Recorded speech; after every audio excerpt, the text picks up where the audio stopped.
Fuji con ustedes. Voy a hacer la presentación de William López porque no alcanzó el brochure. William López es papá de dos fantásticos mellos, fantásticos. Uno de ellos quería venir, pero se arrepintió. Ha sido amigo mío durante más de, no sé, 35, 40 años.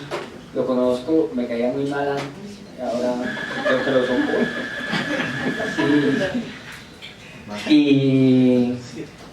Y bueno, él se estudió comunicación social y después se dedicó a las artes y hoy en día es profesor del Instituto de Investigaciones Estéticas de la Universidad Nacional y tiene un pocotón larguísimo de esa hoja de vida que no puedo hacerlo ahora. Ese es William López. Gracias, Cristiano. Yo tengo un programa de radio que se llama Museos en Contexto, que tiene una estructura muy sencilla.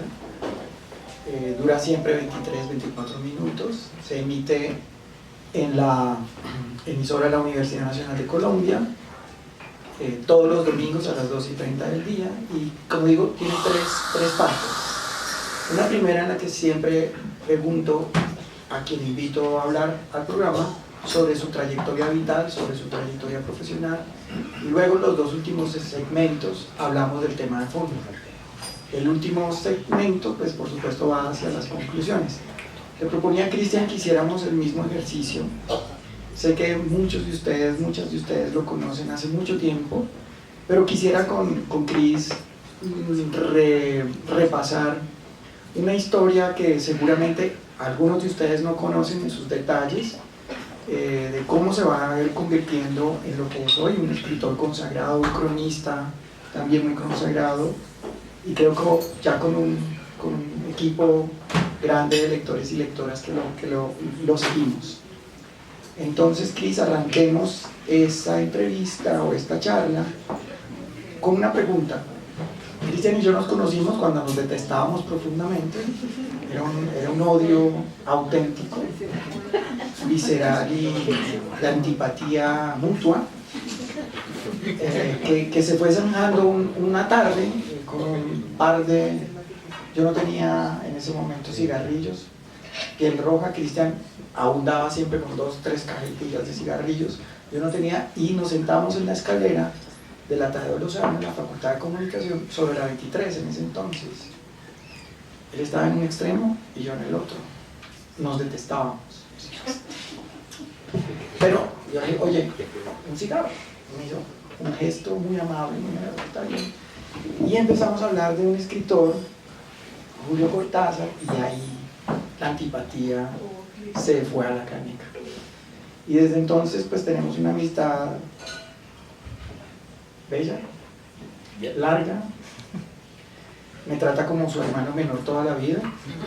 Y ya eso indica cómo es esta relación. Pero entonces quería preguntarte, hacerte la primera pregunta. ¿Por qué no terminaste la carrera? Estamos hablando del año 86, del año 87. Estás en 6º semestre, si no estoy mal. En tercero. Y Cristian decide irse a Arauca en el año 86-87, con 24, 23 años, a fundar un periódico. ¿Estoy mal? No. ¿Por qué te vas por allá? ¿Por qué abandonas la academia que era tan fascinante? Fascinante. Ella también. No, pues la universidad era una basura. Pues ahí no enseñaban absolutamente nada y yo quería como escribir. Entonces yo me fui y me regalé a un periódico que quedaba cerca. Realmente no es porque fuera el mejor, sino que quedaba cerca a 3 cuadras.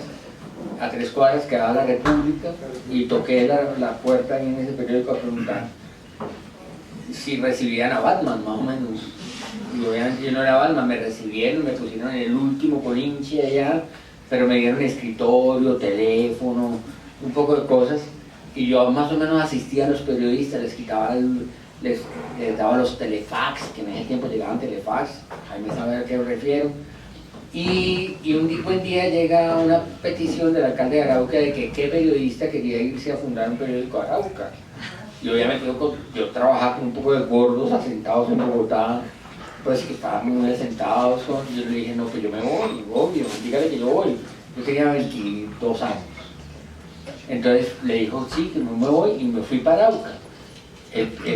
El alcalde de Arauca no esperaba encontrar a yo tenía una cara de niñito, pues como de 18, además de manera gay.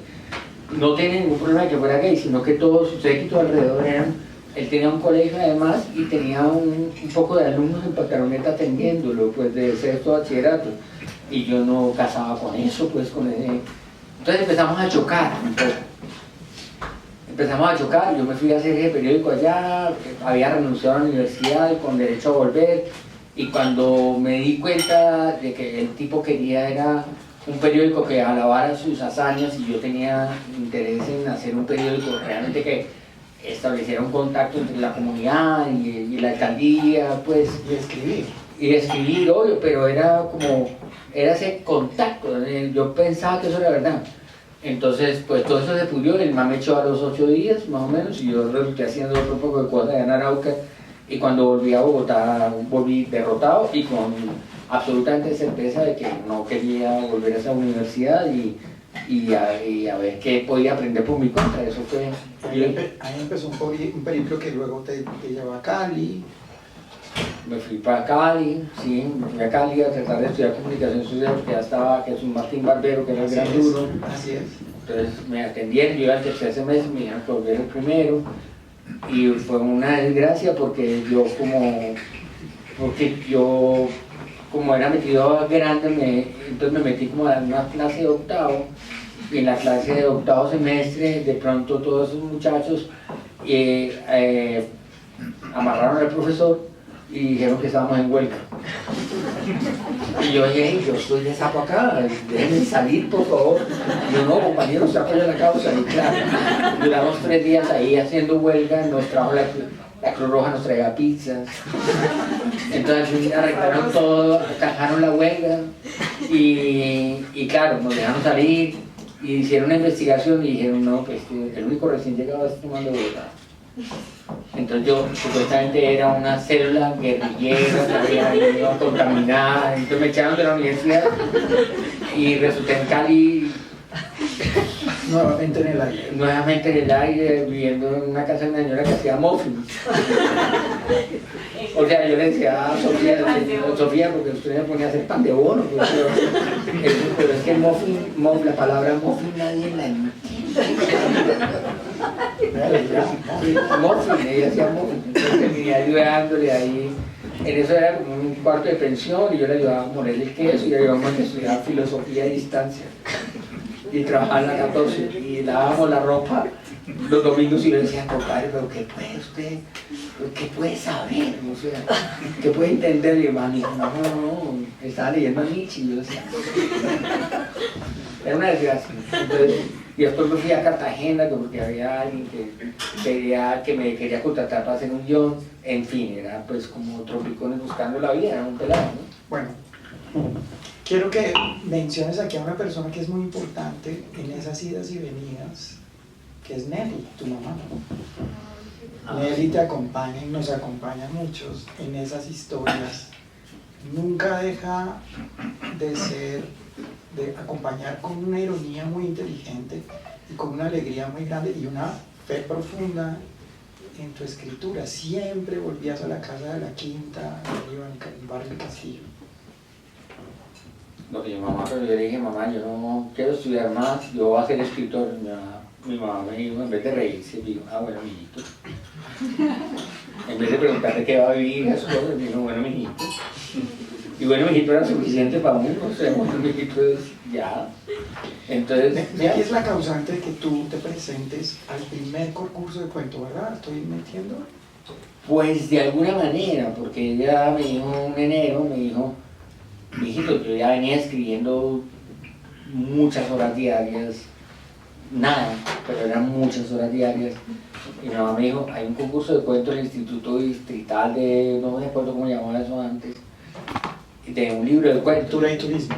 Exacto, yo le dije, mamá, yo no tengo un libro de cuentos, el concurso se cierra en marzo, y yo no tengo un libro de cuentos, ni siquiera tengo un cuento. Le dije, bueno, mi hija, tengo una inquietud. Entonces después yo me metí a la Universidad Javeriana a hacer unas clases como 3 clases a ver si me gustaba para estudiar La eso. carrera. Y ahí conocí a un personaje que era un gran escritor de esos que no escriben, pero era un berraco escritor, fumaba pipa además a los 25 años. Federico de pronto lo recuerda, Juan Torres. Juan Torres, claro, y Juan me dice, voy a concursar, faltando una semana me dice Juan a mí, yo voy a concursar en el concurso digital. Yo dije, pero Juan, ya tienes el libro de cuentos. Me dijo, no, pero es que usted no es capaz de escribir un libro en una semana. Yo dije, hermano, pues antes no era capaz, pero ahora creo que sí. Entonces me clavé a escribir un libro de cuentos en una semana, de verdad que fue una semana rara. El último cuento lo escribí como a las 11:30 de la mañana, lo acabé a las 12:30 de la tarde. Y Claudia Vargas en ese entonces, que era una pareja mía en ese momento, salió corriendo con eso al instituto, lo logró matricular y me gané una primera mención. O sea, oye, yo siempre quedaba de virreina, es más, ni siquiera de primera princesa, no de virreina. Entonces, bueno, me gané ese y eso ya fue un espaldarazo para decir, bueno, hágale. Con el agravante de que el premio que le daban a la primera mención era que le daban unos pasajes para concursar en Argentina, para llevar sus cuentos y presentarlos allá, pero cambiaron como la administración y cuando fui a preguntar por mi premio me dijeron, aquí todo se le perdió, no hay nada. Entonces, el único vestigio que hay de eso es el primer premio que lo publicaba y la contratapa es este man de la central, se me olvidó, Isaías Peña, que decía que lo más sorprendente del concurso había sido este man que ganó y el libro de cuentos que yo había pasado, que está inédito todavía, pues ahí se quedó. Estamos resumiendo 2 o 3 décadas muy rápido con estas anécdotas puntuales y quisiera que hicieras mención a 2 textos que quedaron en el tintero, En el jardín de la cordura y Whisky en las rocas. Bueno, yo antes bueno, en Cali, cuando ya todo se pudrió, cuando yo empecé a trabajar en una agencia de publicidad en Cali, que era absurdo la calidad. Un día apareció un aviso que decía, se necesitan locutores sin experiencia. Entonces, obviamente era yo. Era yo y 400.000 canetos. Entonces el examen de admisión era absurdo, porque el examen de admisión era, uno llegaba allá y entonces había un payaso ahí que decía, no, nosotros hemos modificado, no sé qué. Entonces, bueno, total, ese fue un examen de admisión absurdo, donde no le tocaba hacer teatro 1, porque el tipo contestaba un teléfono y decía, no, le ofrecemos aquí Radio 24, usted acaba de ganar, no sé qué. El tipo lo hacía en vivo, pero cuando nos tocó hacer la prueba nosotros no nos dejaba hacer en vivo, sino que nos tocaba simular el teléfono. Yo descolgaba un teléfono imaginario, llamaba al otro pendejo que pertenecía el puesto, y el otro decía ring. Después, yo lo hice muy bien, porque me daba la plata. Entonces, total, eso fue un fracaso y el tipo al último no me pagaba lo que yo había vendido. Entonces me tocó, le secuestré la moto hasta que me pagaran. Y con la plata que me pagó, me compré como, no sé, 50.000 pesos de pan en la panadería al lado. Y me metí al cuarto y dije, ya no voy a buscar más trabajo, me voy a sentar a escribir y ya está.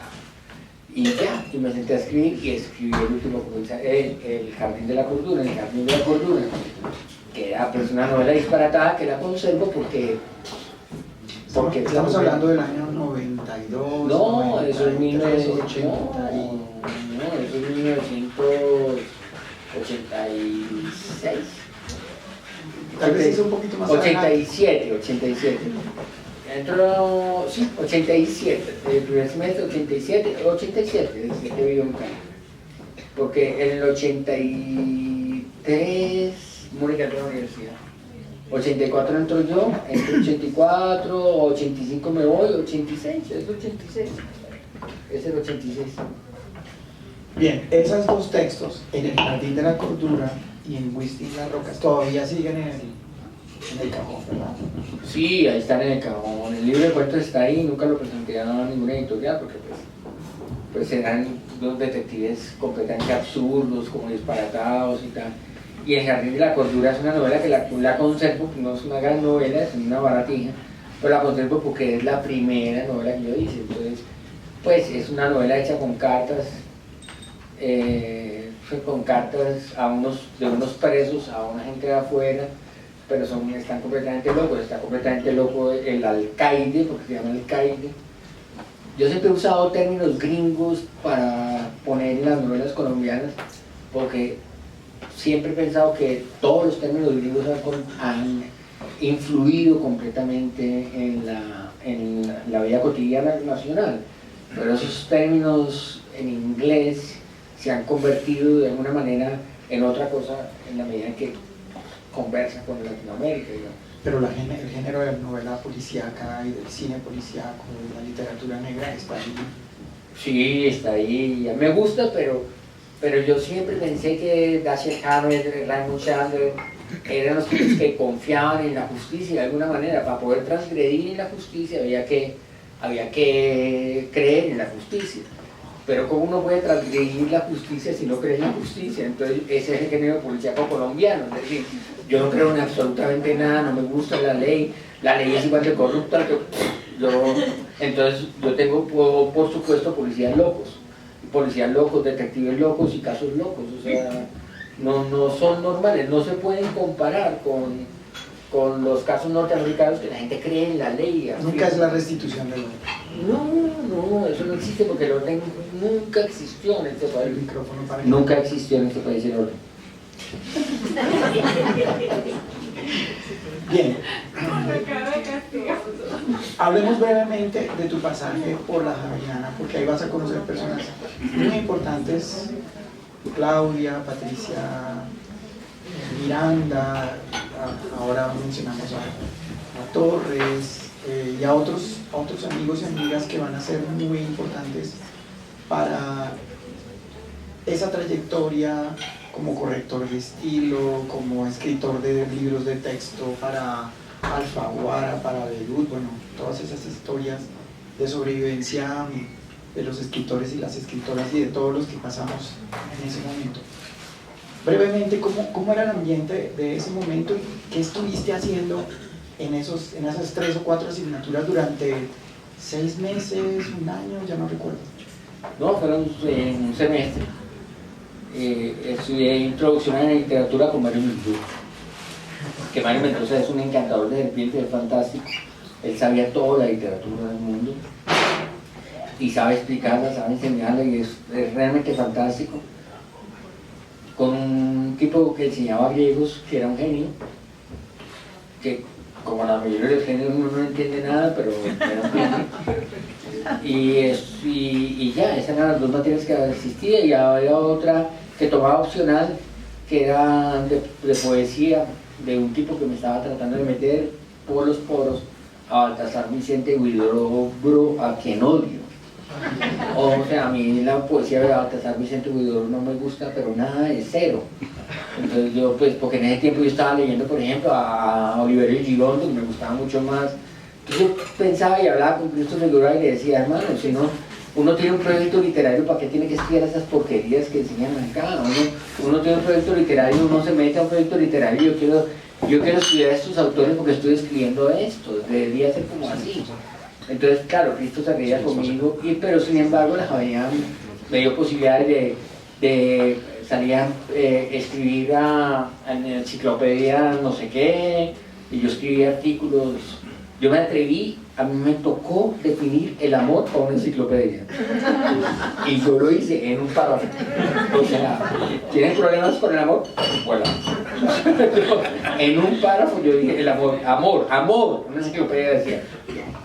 ¿Cómo va a hacer eso? Fue lo que... Ahí está el germen de un personaje muy importante de esta novela, que es Cosme, ¿no? Cosme, sí. Vamos dando puntadas para el final. Vamos un poco más adelante. El momento en que entras a Cromos. Esto ya estamos hablando del final de los 90, principios de este siglo, ¿verdad? Conoces a Marianne Ponsford, que fue jurado de ese de este concurso, el concurso con el que te ganas esta beca. Cuéntanos esa historia. Pues participé en ese concurso de la beca y me lo gané.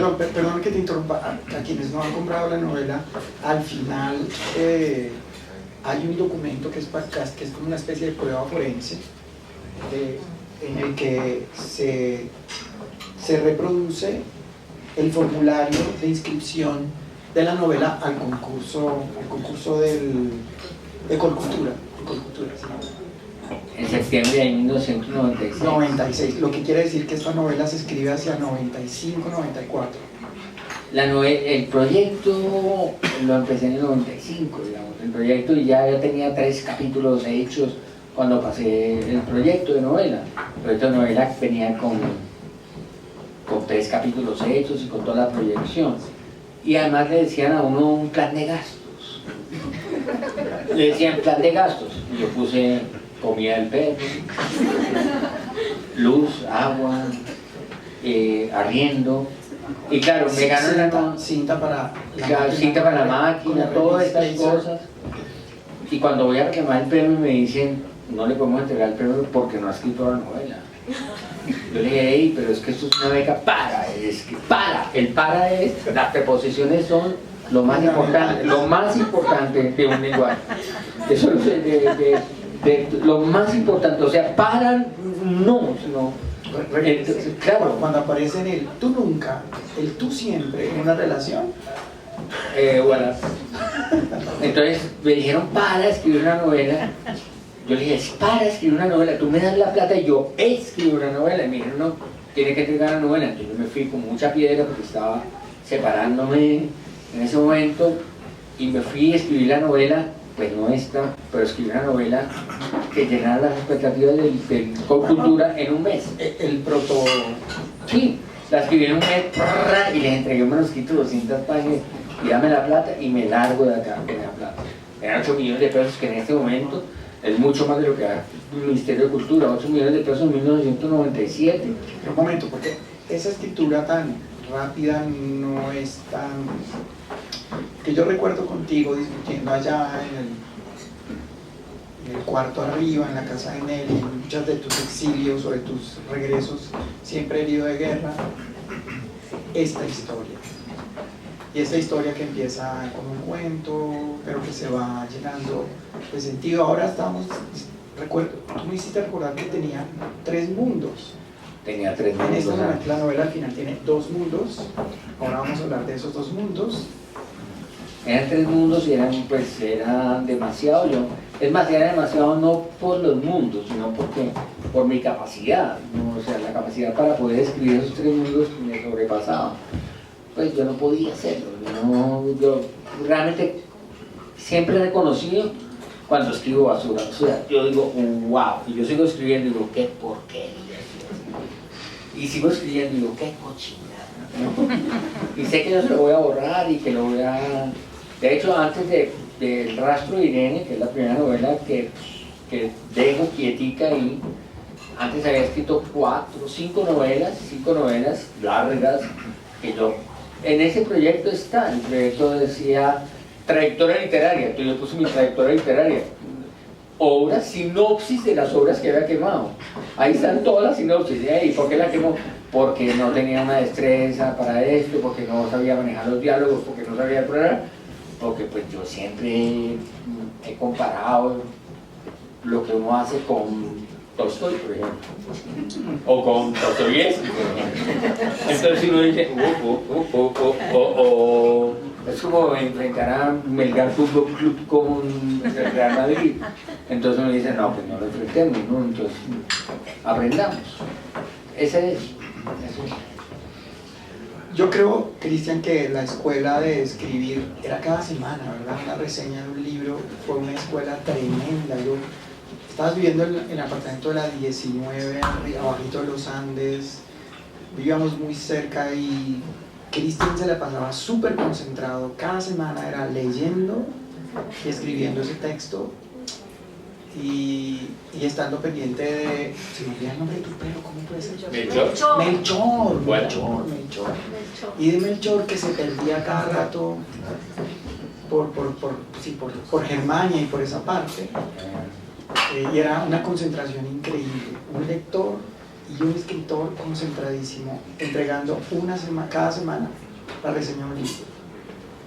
Y ahí hay una escuela... No, pues claro, a mí me daban todas las semanas donde llegaban las novedades de todas las editoriales, llegaban a cromos, yo iba a recoger como un mafioso, iba a recoger libros nuevos, los metía casi que en un costal porque eran muchos, y me iba con un costal en un taxi para mi casa, a ver, este sí, este no, este sí, este no, y esto voy a leer. Yo me leía 2 o 3 novelas a la semana, y escogía una de esas para reseñar largo.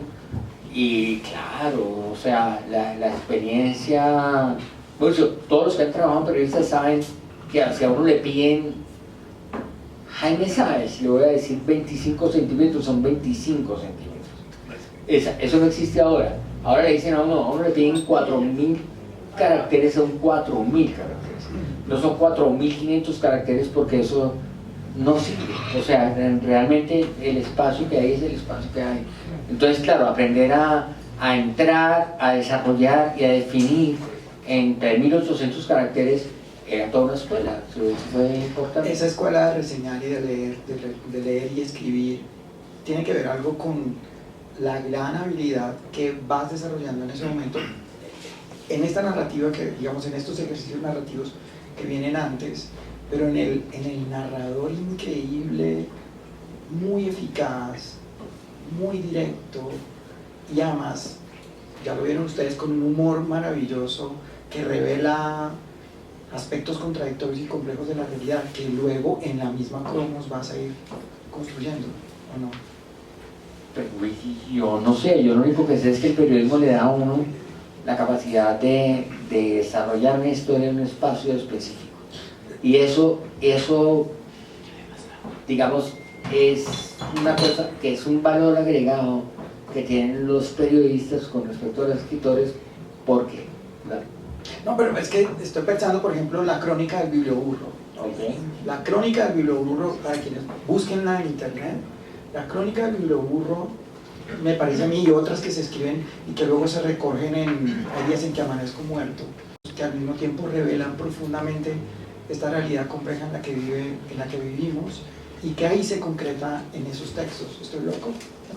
No está loco, pero... Un fan demasiado. No, pero es que Willy además es el primero que me rompe la cabeza, porque Willy me dice, yo empiezo a escribir, obvio, yo soy uno de los escritores que aprende a escribir escribiendo. Yo aprendí a escribir escribiendo, no de otra manera, obviamente, leyendo, pero escribiendo. Entonces a veces le pasaba un texto a William y William me decía, así como, el lenguaje. Digo, hay que entender que yo era un estudiante de literatura de la Universidad Nacional, pasado por David Jiménez y estas gentes que eran... Me decía el lenguaje y yo me iba con el lenguaje como única crítica. Y yo me iba a mirar eso como uno mira a un balín. O sea, ¿qué es este lenguaje? No, es lo mismo, los jefes de redacción de antes, yo les pasaba un texto y ellos cogían eso y decían, y es que no se demoraban tanto, cogían y lo tiraban al piso. Entonces lo tiraban al piso y yo, no recogía el piso. Y entonces después cuando le pasaba algo y rayaban, eso era un avance. ¿Ya? Era un avance y estaba todo en rojo. Y entonces además uno le preguntaba a otros periodistas, ¿viste? ¿Y esto por qué me lo puso en rojo? Y los periodistas decían, claro. Esa era toda la crítica. Entonces este man era igual. Yo decía, no, ¿qué es el lenguaje? Yo no sabía, como soy un escritor que aprendió a escribir escribiendo, no sabía realmente qué era el lenguaje y la música y el lenguaje. Entonces yo he aprendido con el tiempo, creo que no lo he logrado todo, pero a oír mucho mejor el lenguaje. Entonces Willy es implacable. Pero concentrémonos en la crónica del biblioburro. Hablemos de esa crónica que es fundamental a mi modo de ver. Bueno, esa crónica del biblioburro, yo veo un artículo en El País de Cali que aparece que el biblioburro, un tipo que tiene una biblioteca en un burro, entonces la proponemos en Gato Pardo, la propongo en Gato Pardo, que en este momento es la revista pues más, en este momento está... Más cool. Es más cool, pero además yo me acabo de ganar un concurso, no me acabo de ganar, que otra vez de primera princesa, el concurso de cronistas del siglo XXI, se lo ganó otra crónica, y claro, a mí me publicaron una crónica ahí, un pirata en Cartagena y tal, entonces me dijeron qué más tenía y les propuse eso y me dijeron listo, y me fui con, es que no puedo olvidar el nombre, Oscar Monsalve, el fotógrafo. Oscar Monsalve, por supuesto. Claro, con Oscar Monsalve, el fotógrafo, nos fuimos para allá, para el Magdalena Medio, allá para el Valle de Ariguaní, y estuvimos haciendo esa reportería y nos impresionó todo. Entonces ahí pasó algo porque primero nosotros pasamos los broches de las vacas de potrero a potrero con gente armada que decía, uy, que aquí hay unos periodistas y no, y radiaban a otra gente y no, déjenlos pasar que le dimos permiso. Entonces yo lo único que no podía nombrar en esa crónica era que había gente armada, porque si yo nombraba gente armada, inmediatamente me gano un premio nacional de periodismo, pero inmediatamente matan a la persona que me invitó.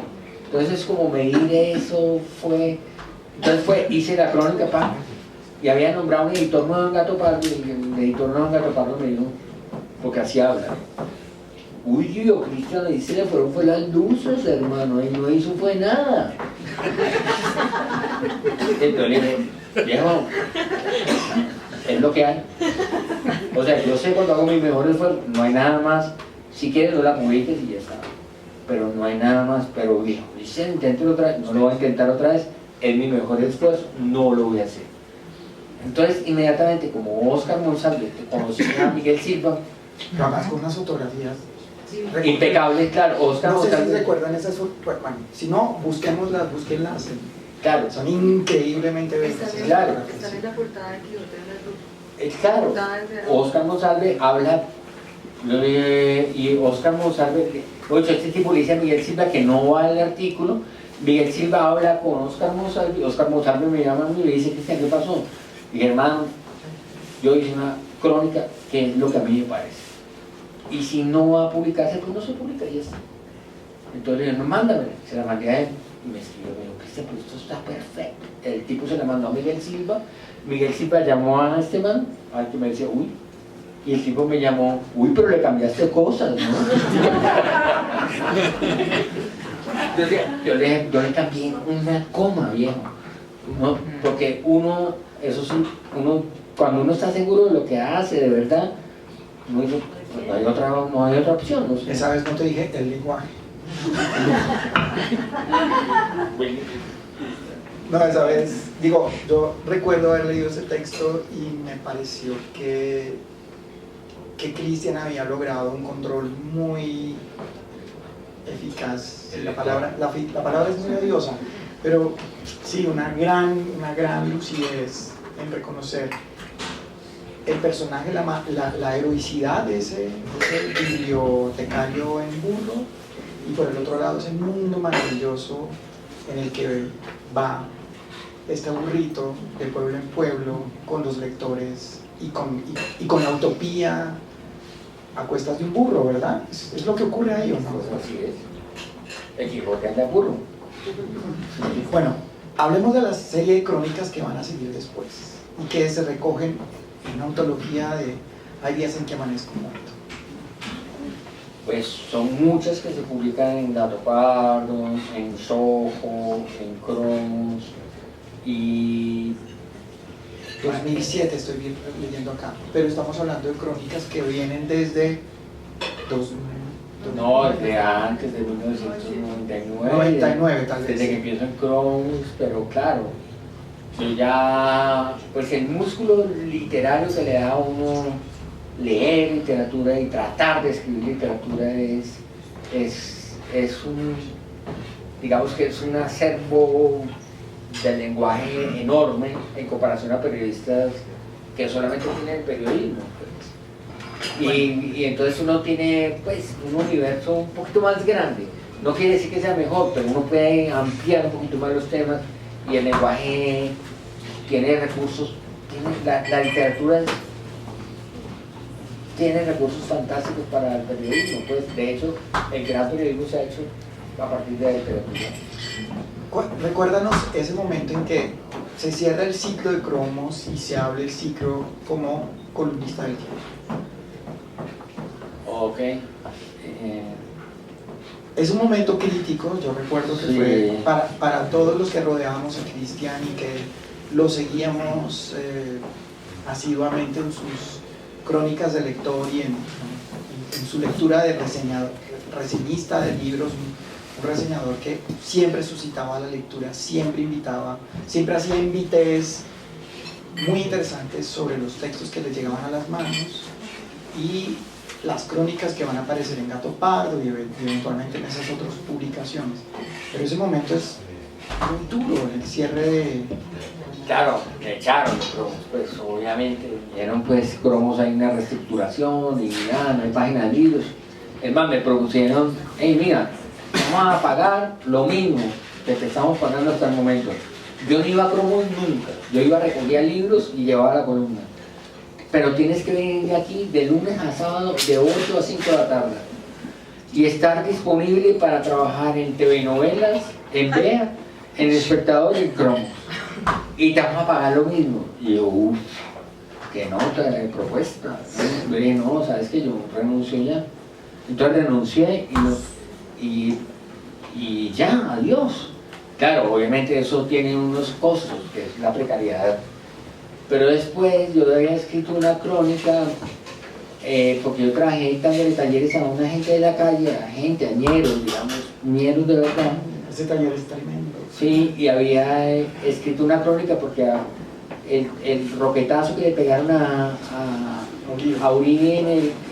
Uribe, pero que cayó en el cartucho, entonces ahí cayó uno de las personas que yo conocía que era un ñero, y me lo encontré al año muy llevado, y yo le dije, venga, yo voy a hacer una crónica de usted a ver si el Estado le puede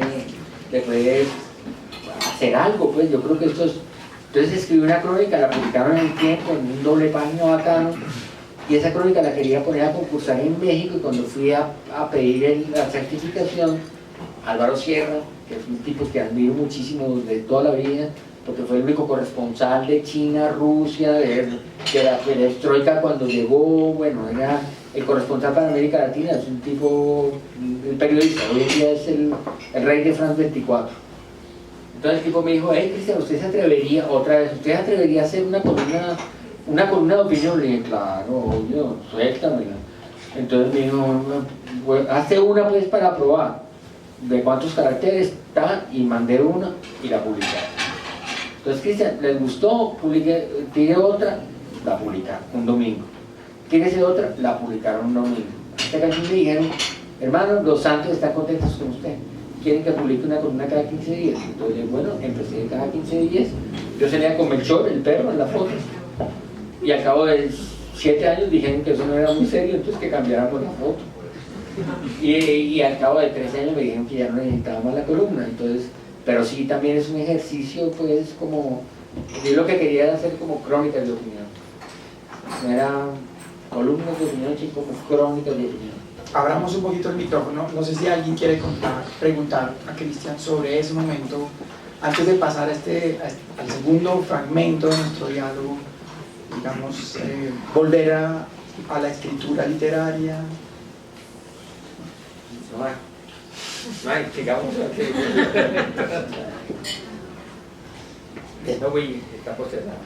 ¿Estamos empezando? No, ¿verdad que no? No, está súper chévere. Está no súper preguntas chévere, por ¿verdad? eso. Listo.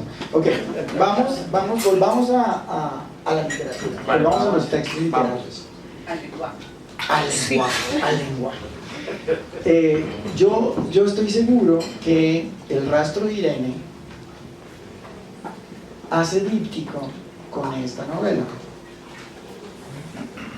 Pero resulta que El rastro de Irene se publica en el año 2000,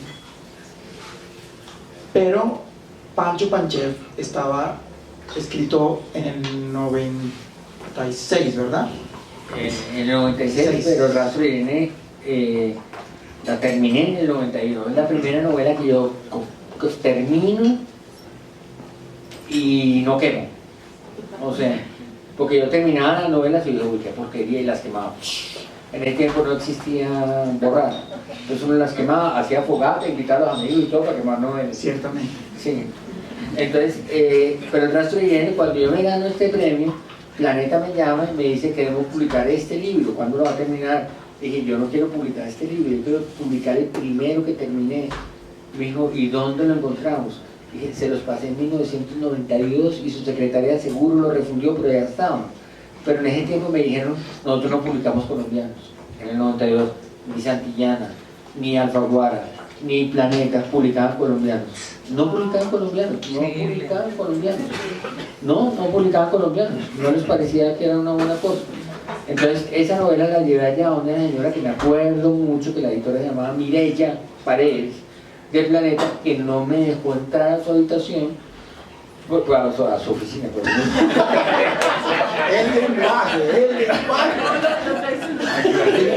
Y la secretaria me recibió la novela, y no les miento, es de película. Se estaba limando las uñas. Y sí, a la hora, es que tengo una novela. O sea, claro, no llegaba como un vendedor de licuadoras, ni siquiera Oster. Un vendedor de licuadoras Chuchunjú. Entonces, no, es que tengo una licuadora Chuchunjú. No, si gusta dejarla ahí. Entonces, si gusta, yo gusta dejarla ahí. Entonces, me hicieron llenar un formato y no sé qué tal. Y esa secretaria no me miró, pero yo quiero hablar con la editora. Me dijo, no es posible, la doctora está en una reunión. La autora, yo la estaba viendo, realmente desperezarse en una oficina de cristal, estaba viendo como así, no estaba en ninguna reunión. Así que nunca recibieron esa novela, 10 años después la publicó Planeta. ¿Porque Entonces, la encontraron? No la encontraron, me tocó dársela otra vez, pero no la encontraron. Pero entonces, espera, aclárame algo. Entonces, el rastro de genes se escribe primero, 91 dijiste, Sí. y luego 96, 94, 95, sí. El último comisario de la ciudad. Sí. Vamos a lo que estabas leyendo en ese momento. Yo recuerdo unas discusiones larguísimas sobre John Kennedy Toole y la conjura de los necios con Richard Brosnan. También estábamos viendo en ese momento Almuerzo Desnudo, la película que hizo Cronenberg sobre Almuerzo Desnudo y el impacto que pues tuvo para nosotros también